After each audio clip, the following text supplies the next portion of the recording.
에어비앤비는 해외 플랫폼이니까 국세청이 내 매출을 모를 거야. 혹시 이렇게 안일하게 생각하고 계셨나요? 그런 생각으로 부가세 신고를 안 했다가 나중에 수입보다 더 큰 가산세를 내야 할지 모릅니다. 안녕하세요. 여러분의 세금을 아껴드리는 스페이스메이커입니다. 달콤한 에어비앤비 수익, 하지만 부가세라는 거대한 벽 앞에서 너무 막막하시죠? 세무사한테 10만원 주고 맡기자니 좀 아깝고 내가 혼자 하려고 하니 너 뭔 소린지도 모르겠고, 그래서 오늘 영상에서는 중학생들도 따라할 수 있을 만큼 아주 쉽게 부가세 신고 절차를 하나부터 열까지 다 떠먹여 드릴게요. 여러분의 세무사 비용 10만원을 아껴드리는 영상인 만큼 구독까지는 바라지도 않고 좋아요 한 번만 부탁드릴게요. 이 복잡한 부가세법 이론은 세무 전문가들 영상 보시고요. 그래서 우리는 뭘 어떻게 해야 하는지 그 실전 신고 절차에만 집중해서 쉽게 끝내보자고요. 그럼 바로 시작해 볼게요. 우선 여러분들의 홈택스 아이디 비밀번호를 입력하시면 보이는 화면이 이렇게 보입니다.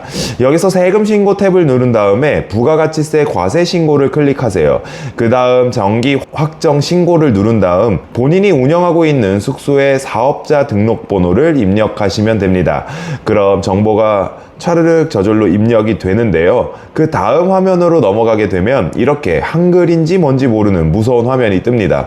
하지만 별로 어렵지 않습니다. 첫 번째 매출세액부터 차근차근 하나씩 입력하면 되니까 잘 한번 따라와 보세요. 다음 절차를 설명하기 전에 매출세액에 대해서 헷갈려 하시는 분이 있어 이론적인 설명 딱 하나만 하고 갈게요. 에어비앤비 부가세 신고에서 가장 많이 헷갈려 하시는 부분이 바로 매출 기준인데요. 예를 들어 1박에 10만원짜리 방을 운영한다 했을 때 게스트가 결제하는 금액은 숙박비 10만원 플러스 게스트 수수료 등 해서 11만 5천원이라 치고, 호스트에게 입금되는 금액은 숙박비 10만원 호스트 수수료 3% 해가지고 9만 7천원이거든요. 이때 우리는 어떤 금액을 매출로 신고해야 할까요? 정답은 바로 에어비앤비의 수수료를 떼기 전 금액인 10만원입니다. 실제로 내 통장에 들어온 돈은 9만 7천원인데 왜 10만원으로 신고해야 되죠? 라고 하실 수 있어요. 부가세는 최종 소비자인 게스트가 부담하는 세금을 사업자인 호스트가 잠시 보관하고 있다가 나라에 대신 내는 개념이거든요.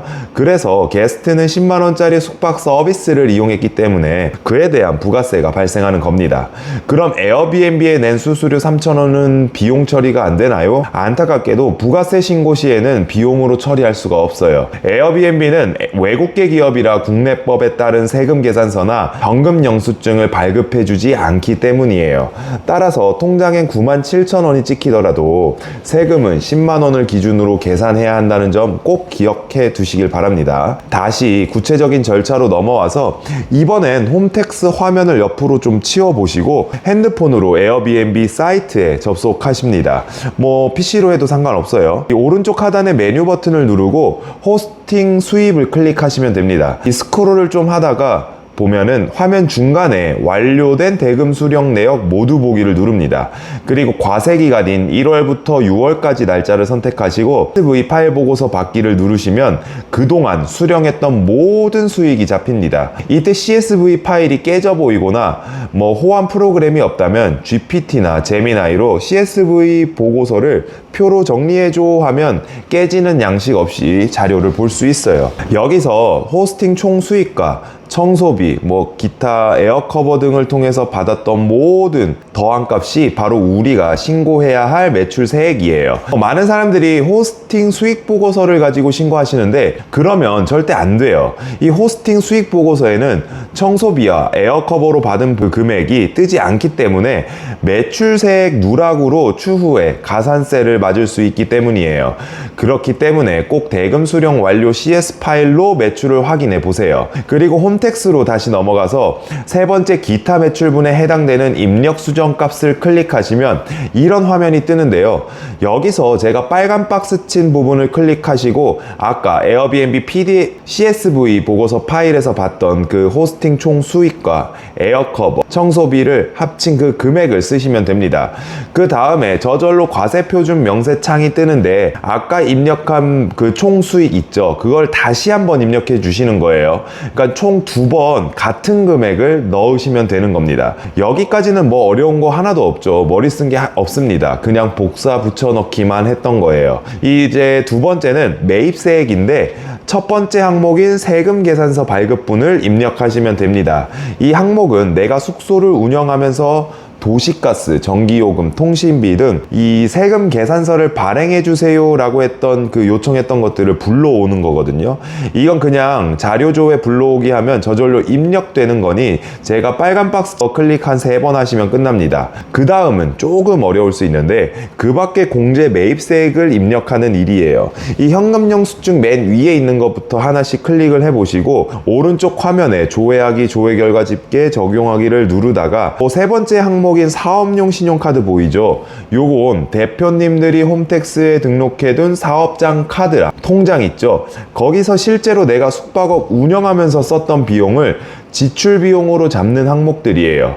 이게 실제로 내가 숙박업 운영하면서 쓴 비용인데도 불구하고 불공제로 잡혀있지 않는 경우가 많아요.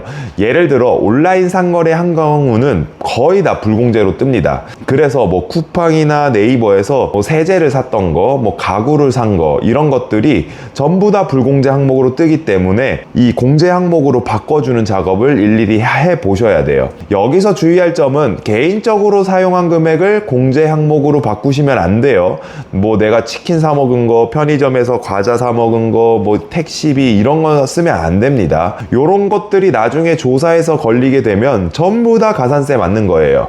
그러니까 여러분들이 실제로 내가 숙박업으로 쓴 불공제 항목만 공제로 바꿔주시면 돼요. 이 작업이 끝나면 이제 세 번째 공제, 감면, 가산세액을 입력하는 건데 이것도 클릭 몇 번 하면 끝납니다. 빨간 박스 체크된 거 클릭하시고요. 기본적으로 전자신고세액 공제는 1만원 해주거든요. 그거 확인하고 입력 완료 눌러주시면 됩니다. 그 다음 가장 중요한 것은 네 번째 기타 제출 서식에서 사업장 현황 명세서를 꼭 입력을 해주셔야 돼요. 이거 누락해서 가산세에 맞는 분들이 덜어 있습니다. 본인이 계약한 숙소 임대차 계약서를 들고 오셔서 해당 항목들을 하나씩 입력해 주시는 거예요.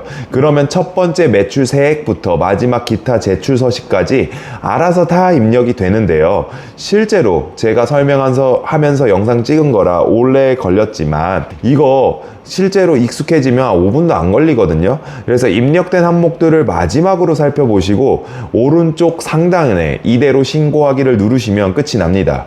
어때요? 엄청 쉽죠? 사실 부가세 신고 되게 딥하게 팔라고 하면 한도 끝도 없어요. 요게 전문가의 영역이기 때문에 뭐 그렇게 시간을 투자해서 공부할 여력도 없고요. 그래서 요 정도만 따라 하셔도 문제없이 에어비앤비 세금 신고하는데 무리 없을 거라고 생각합니다. 그리고 사실 이 영상은 저를 위한 영상이기도 해요. 6개월에 한 번 신고하는 거라 매번 할 때마다 까먹거든요. 그래서 영상으로 남겨두고 나중에 제가 따라서 하려고 찍는 겁니다. 그렇기 때문에 저희 수강생들이나 에어비앤비 호스트이신 분들에게 실무적으로 도움이 되셨길 바라면서 오늘 영상 마치도록 하겠습니다. 그럼 오늘 하루도 꽉 찬 하루 보내시길 바랄게요.